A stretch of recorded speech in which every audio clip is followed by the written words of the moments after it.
আসসালামু আলাইকুম এভরিওয়ান।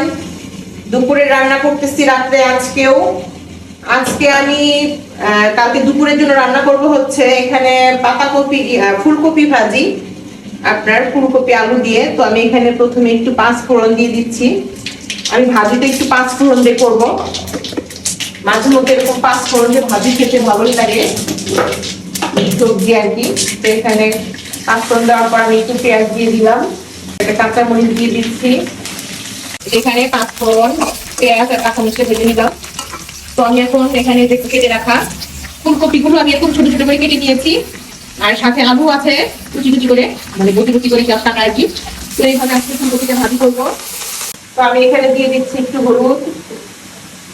হলুদের গুঁড়ো।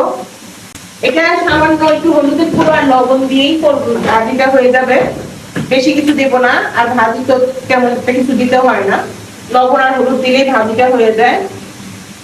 আমার ভাজিটা অলরেডি হয়ে গেছে। আপনারা যারা এরকম পাঁচ ফোড়নের সাথে ফুলকপি আর আলু ভাজি খান নাই, একদিন খেয়ে দেখবেন, অসাধারণ মজা। এই দেখেন পাঁচ ফোড়ন গুলো দেখা যাচ্ছে ভাজিতে, একটু পানি হয়ে গেছে, আমি আর একটু শুকাবো।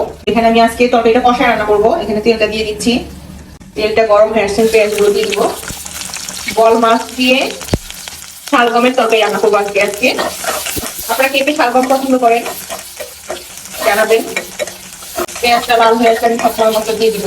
সবসময় তো কষায় রান্না করি, আজকে তরকারিটা কষায় রান্না করবো, কারণ শালগমের তরকারি তো একটু না কষালে শালগমটা সিদ্ধ হবে না।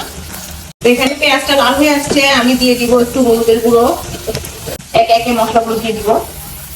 এখানে দিয়ে দিচ্ছি ধনিয়া গুঁড়ো, এখানে দিয়ে দিচ্ছি একটু শুকনো মরিচের গুঁড়ো, একটু শুকনো মরিচের গুঁড়ো একটু বেশি দিব যাতে একটু ঝাল ঝাল হয় আর কালারটা আসে। এখানে দিয়ে দেবো একটু আদা রসুন বাটা, সামান্য একটু পানি দিয়ে দিব। পানিটা দিয়ে মশলাটা একটু কষায় নিব, কষায় মাছটা এখানে কষায় নিব আর কি। তো ভাজিটা হয়ে গেছে, এখন ভাজিটা আমি নামায় ফেলবো। তো ভাজিটা যেহেতু হয়ে গেছে, আমি তার নামানোর আগে একটু ধনেপাতা দিয়ে দিলাম, কারণ এই ভাজিতে ধনেপাতা দিলে আরো বেশি মজা লাগে।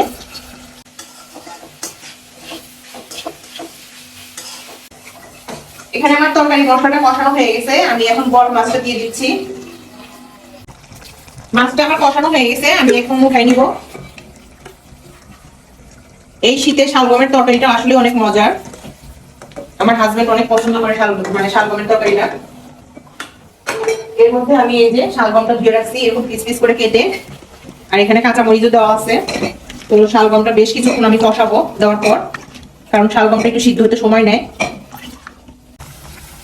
আমি তরকারিতে আজকে পেঁয়াজ পাতা দিব শালগমের তরকারিতে। বিশ্বাস করবেন না, এই পেঁয়াজ পাতার তরকারিতে কতটাই মজার কি বলবো। শালগমটা এখনো কষাচ্ছি, মানে শালগমটা মনে হচ্ছে না যে সিদ্ধ হচ্ছে, একটু বাড়তি হয়ে গেছে মনে হচ্ছে এরকম শালগম। তবে কচি কচি শালগমটা হতে এত সময় হয় না সিদ্ধ হতে, আরো কিছুক্ষণ কষাতে হবে। তরকারিতে পানি দিয়ে দিচ্ছি, তো এই পানি দিয়ে সিদ্ধ হয়ে যাবে। তো সিদ্ধ হয়ে আসলে আমি মাছটা দিয়ে দিব। রান্না বসাই দিয়ে রান্না হচ্ছে একদিকে, ভাবলাম ঘরটা ঝাড়ু দিয়ে ফেলি। রাতে শোয়ার আগে সবসময় আমি ঘরটা ঝাড়ু দিয়ে দিই, তাই আজকেও দিচ্ছি। ঘরটা ঝাড়ু না পরিষ্কার করে না, মানে পরিষ্কার না করা পর্যন্ত আমি বিছানায় গিয়ে শান্তি পাই না, তাই ঘর পরিষ্কার করে নিচ্ছি। আর একদিকে রান্না হচ্ছে। তরকারিতে আমি মাছটা দিয়ে দিচ্ছি। এখানে আমার শালগমটা সিদ্ধ হয়ে আসছে, দেখেন ধনে পাতাও, মাছের সাথে ধনে পাতাও আছে, আমি দিয়ে দিলাম। আরেকটা কথা, সেটা হচ্ছে আমি তরকারিতে লবণ দিতে ভুলে গেছি, লবণ দেওয়ার কথা একদমই ভুলে গেছি, তাই লবণটাও দিয়ে দিলাম একটু। তো হয়ে গেল দুপুরের রান্না। এখানে মাছের তরকারিটাও কমপ্লিট। এই যে শালগমের তরকারির ফাইনাল লুকটা। তো সকালে একটু আরাম মতো ঘুমানোর জন্য আজকেও রাত্রে রান্না করে রাখলাম, যাতে সকালের সময়টা একটু ঘুমাইতে পারি। তো দুপুরে রান্নাটা করে রাখলে শীতের দিনে এই একটা সুবিধা আমার কাছে খুব, এই জন্য একটু শীতের দিনটা ভালো লাগে। তরু তরকারি নষ্ট হয় না, খাবার দাবার নষ্ট হয় না। তো আমার ভিডিওটি কেমন লাগলো অবশ্যই কমেন্টসে জানাবেন এবং লাইক কমেন্ট শেয়ার করবেন। আল্লাহ হাফেজ।